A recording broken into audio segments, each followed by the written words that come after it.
well, of course. Only on Fox 6 right now, he is synonymous with Waukesha. There's even a park named after him there. But there's a lot you may not know about a man named Andrew Frame. His historic home is undergoing a major renovation, and our Brett Lemoyne with how this house frames a family's long history. It's a story 140 years in the making, and one that is quite literally on the rise. This is history in the making. This is so happy. I'm so happy. Along with the crowd gathering on the street, you're watching the culmination of a months-long restoration project at Waukesha's historic frame house. Pardon the mess and the noise.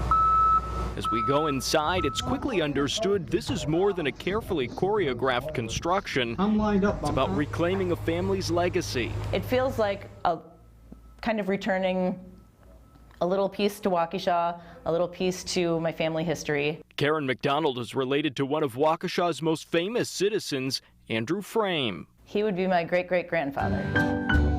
Frame built the home in 1879. Born in Waukesha before the state was even established, Frame became a prominent banker, eventually running Waukesha National Bank and writing several books on the importance of small-town banks. Today, he's most remembered for Frame Park, land he helped preserve and protect. So this would have been Andrew's 3 sons. Frame died in 1932. His daughter Mabel lived in the home until her death in 1973. McDonald's grandfather sold the house soon after. Under the ownership of a local attorney, the lower level was converted into a law office. Upstairs became a separate apartment. This was all walled off here with a fire escape and fire door. But the biggest change is one that generations of Waukesha citizens may not have even realized. At some point around 1950, the cupola, the small 4th story of the home, sustained significant water damage and was removed.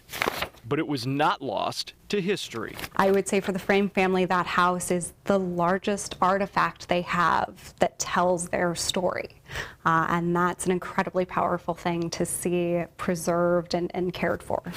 Bonnie Bird, executive director of the Waukesha County Historical Society and Museum, shows us one of the few existing photographs of the home the way it was originally built, cupola intact.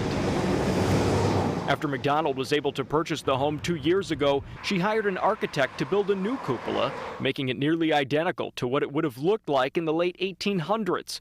Construction started in August, right on the front lawn. It is no longer a stairway to nothing. Putting it back on the roof now completes the home. I think we're the highest point in the city. Any time that we're able to preserve built environments, it helps root people in the unique characters and qualities of place. And the Frame House is that it helps demonstrate the legacies of those who've come before us to create the Waukesha that we know today. While modern conveniences have popped up in the kitchen and bathrooms, McDonald has made great effort to recreate wood cabinets and preserve stained glass windows.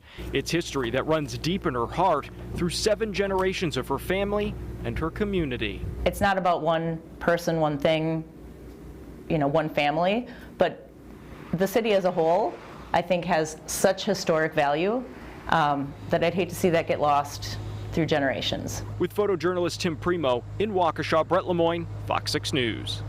Remarkable renovation there. McDonald jokes her son is not allowed to sell the house until after she dies. She hopes it will remain in the family permanently. For a gallery of photos showcasing some of the modern changes made to the interior of the Frame House, why don't you come to our website, fox6now.com.